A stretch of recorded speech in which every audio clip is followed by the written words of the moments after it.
Hey everybody, it's your Sam here, and I want to cover a little known book. Well, it's kind of well known, and it is called The Old Farmer's Almanac.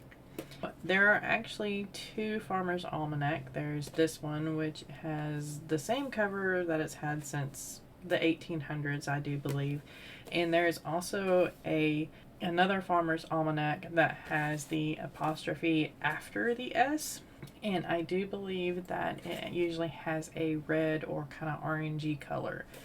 The difference between the two is I do believe that this is the oldest published almanac, whereas the other one is not as old as this one. It might be set for a different area.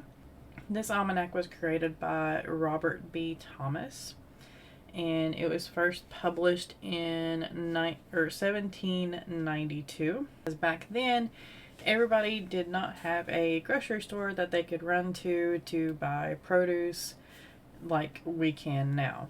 So farmers usually used something like this, either this one or the other one, in order to help them create better crops, healthier crops, to know the weather. There's also a calendar in here that's really detailed on when you can see certain stars, when the phases of the moon are, and when holidays fall, and all that good stuff. Also, there are things in here that are rather helpful. There's a lot of articles in here that help you with gardening. There's tips and tricks. There's, if you want to create a butterfly garden, there's an article or a page in here for plants that butterflies tend to flock to more than others. Same with hummingbirds and seed birds and things like that. So there's a lot of helpful information in the almanac, and that's what it's used for. It's used to garner that information and for basically a more in-depth calendar. Now, a lot of you probably have seen at least once or twice in your life some of the calendars that a lot of the bank hand out at the beginning of the year, and they might have like a red border or something like that. It's kind of an almanac based calendar, and it has the signs on it. It's all basically the same thing. So when you look at that calendar, you see different signs on different days. You see like the Cancer sign, Aquarius sign, whatever. That is used to pick when you want to plant, harvest, when you want to pull teeth, when you want to cut your hair, all manner of things. Of course, a lot of people think that almanacs and those who follow them are kind of superstitious. I get that. Maybe we are. Maybe it doesn't really work, but maybe it does. You kind of have to test it out to see for yourself whether it works for you or not. My ancestors, my family has always looked at the almanac for certain things, and we haven't been steered wrong yet. Of course, the weather predictions are somewhat kind of iffy because, I mean, they do predict the weather for the whole year when they publish these books.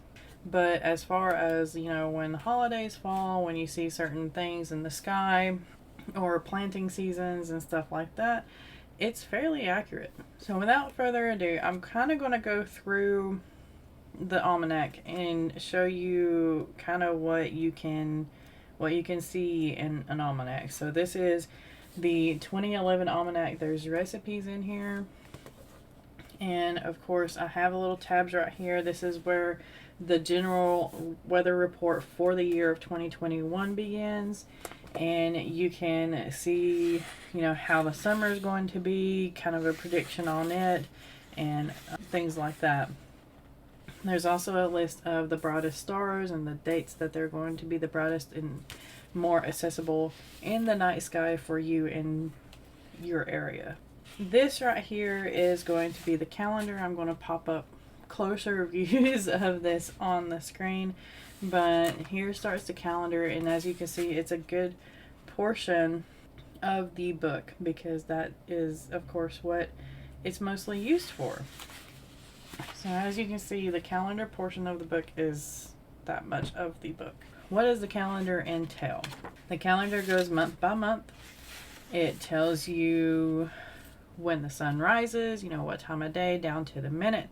It tells you when it sets and the length that the day is going to be in that particular day of the particular month, when high tide comes and when low tide is, what astronomical sign is during that day. So this is November, right? And as I'm filming this, this is November 11th, is Veterans Day, so happy Veterans Day to all those veterans out there. I really appreciate what you've done. So this is November 11th. The sun rose this morning at 6:31 a.m. Now, of course, most of these predictions are made for the Boston area. There are calculations in here to adjust to your time zone, to your area. And there's also like a little poem kind of thing. Mild, murky, order the turkey. Wide out, then bright out. Great for animal tracks exposed. First it rains, then it snows. Rinse, repeat. Hey, let's eat. Autumn lingers with cold gray fingers. It just tells you different little information pieces like that that might be useful to you. This is mostly what my family ended up using the Almanac for. It's the secrets of the zodiac, or going by the signs for different things. So like I said, this is a farmer's almanac. It tells you when it's best to plant, when it's best to harvest, when it's best to fix fences so that they stay up and stay strong more for longer, and when to plow and all that good stuff. There's also when to set eggs. There's good days to do that per month. There's also good days to mow your lawn to promote growth for grass, or to slow the growth of grass. So if you don't want to mow as often, then you mow on the days that are suggested in the mow to slow growth section of the signs. Okay, so I am jumping over here to the website. This is Editing Sam, and I want to show you a little bit more about the man of signs here. So as you can see, we have a man, and the zodiac signs represent a body part of the man. So I'm going to move down here. Aries is the head, Taurus is the neck, Gemini is the arms, Cancer is the breast, Leo is the heart, Virgo is the belly, Libra is the reins, which is kind of like the hips here. Scorpio is the secrets, which that's kind of self-explanatory. Sagittarius is the thighs, Capricorn is the knees, Aquarius is the legs, and Pisces is the feet. This isn't really going to go into it. It does say kind of how to follow the signs here, but just to kind of give you a rundown, if you have root vegetables like potatoes, carrots, something like that, you want to plant them in the sign of Pisces, which is the sign of the feet. Therefore, the roots will grow and be abundant and be thick and better fruit, or better vegetables, I should say.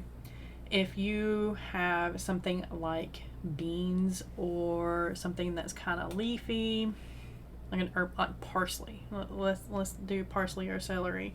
Most of those are planted in the knees area because that's more for planting of leafy garden vegetables, leafy garden fruit, leafy herbs.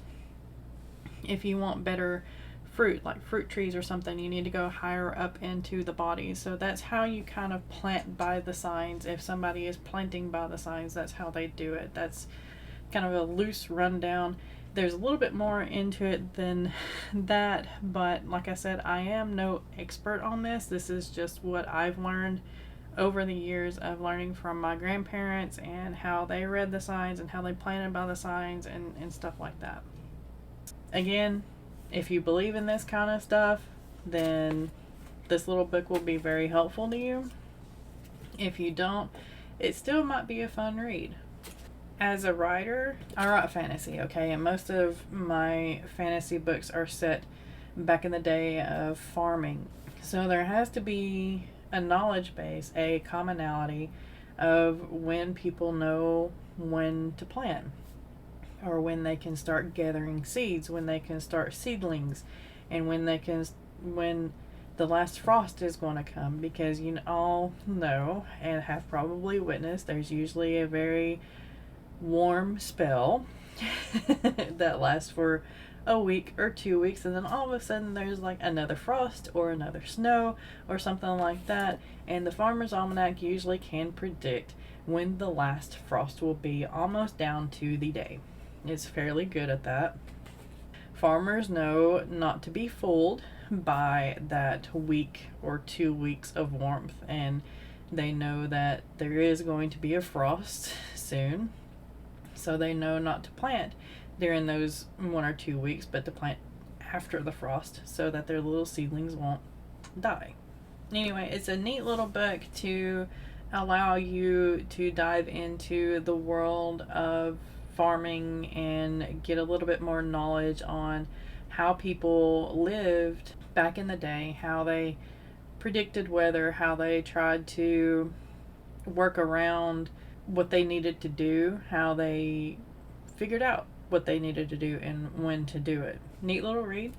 Highly recommend it if you're a writer of fantasy, or if you're a writer of historical fiction and you need some knowledge base about farming and how astrology played into farming. I hope that you liked this video, and I enjoyed reading up again on Farmer's Almanac and buying a new one. So this is the 2021 Farmer's Almanac, first published by Robert B. Thomas in 1792, and it's still used today.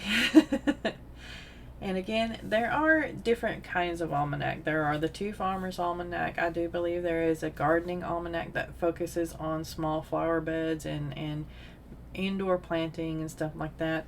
There's also an herbalist almanac that focuses more on herbs that you can use in the kitchen for medicine and stuff like that. And those usually have articles in them that pertain to that particular focus. If you like this video, make sure to hit that thumbs up button and let me know that you liked it in the comments down below. I am, of course, not an expert on the Farmer's Almanac or any almanac thereof.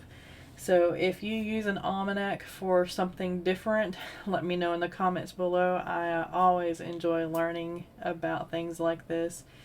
And yeah, I post videos every Thursdays and Sundays.